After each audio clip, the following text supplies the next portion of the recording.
ازيكم؟ ايه الاخبار؟ يا رب تكونوا بخير وبصحة وبسعادة. النهاردة يوم جميل علشان الشمس طالعة والعصافير طايرة في السماء. كنت عملت فيديو قبل كده عن ازاي تفكر تفكير ايجابي والتفكير الايجابي واثره على حياتك. تقدر تروح تشوفهم وترجع تكمل الفيديو ده. التفكير الايجابي مش حاجة بتحصل على طول او بعد كذا شهر، لا دي حاجة بتحتاج سنين.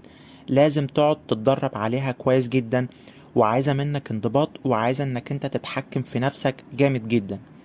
انا قعدت ادور واقرا وافكر واحلل، واكتشفت ان 50% من التفكير الايجابي بيكون جينات. في ناس بتبص في وشهم كده بتلاقيهم ناس ايجابية وفرحانة طول الوقت، وتلاقيها كده بتطلع طاقة ايجابية وبتنشر السعادة للناس اللي حواليها. وناس تانية تبص لهم تلاقي نفسك جالك اكتئاب كده وبتنشر طاقة سلبية حواليها. لكن ايا كان جيناتك عاملة ازاي، حتى لو جيناتك مش حلوة، في 3 اساسيات هيساعدوك ازاي تفكر تفكير ايجابي. وانا لما اتكلمت قبل كده عن التفكير الايجابي الموضوع يبان خيالي او فلسفة، لكن الخطوات دي هتساعدك فعلا، مش مجرد كلام وخلاص. انت فاكر انك هتكون ايجابي لما تخلي الحياة من حواليك جميلة، عندك شقة حلوة وعربية جميلة ومتجوز احلى جوازة. لكن افرض ان الحاجات دي ضاعت منك فجأة، هيحصل لك ايه؟ الحاجات دي ممكن تخليك سعيد لمدة قصيرة، أو حتى ممكن تخليك سعيد لمدة طويلة كمان، لكن مش هي دي أساس التفكير الإيجابي. أول خطوة من خطوات التفكير الإيجابي خليك عايش اللحظة. ما تبقاش دماغك في الماضي أو المستقبل. السعادة موجودة دلوقتي.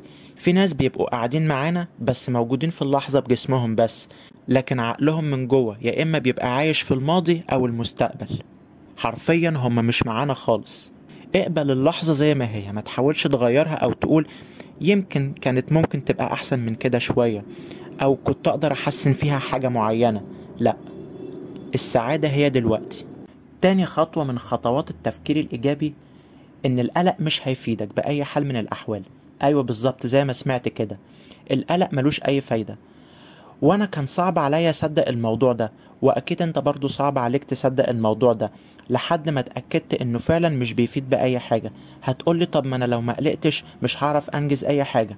مثلا لو مش قلقان مش هعرف اخلص الحاجات المطلوبة مني في شغلي علشان خاطر اوريها للمدير بتاعي.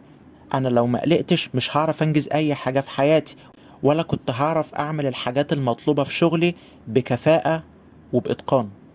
لما تتأكد فعلا ان الهدوء في التفكير حاجة كويسة جدا، هتلاقي نفسك بتنجز كل حاجة وأحسن بكتير لما تكون قلقان.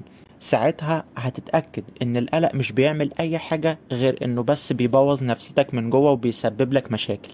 تالت خطوة من خطوات التفكير الإيجابي انك انت تكون سعيد حتى في أصعب الظروف. ده مش خيال علمي، دي حقيقة فعلا.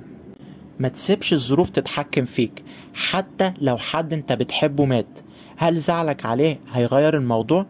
هل زعلك عليه هيفيده؟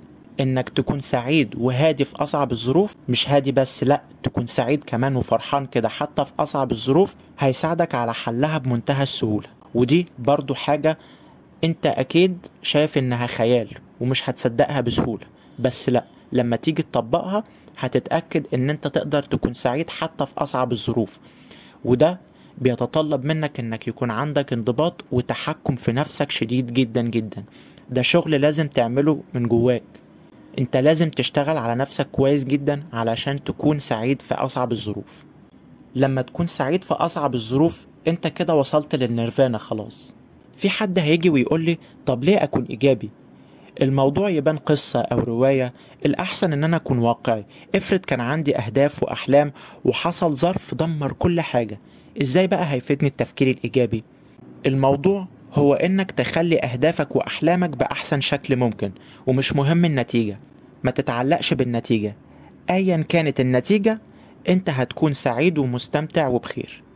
التفكير الايجابي انك تخلي الحاجة اللي قدامك باحسن شكل ممكن، مش تكون متعلق بالنتيجة.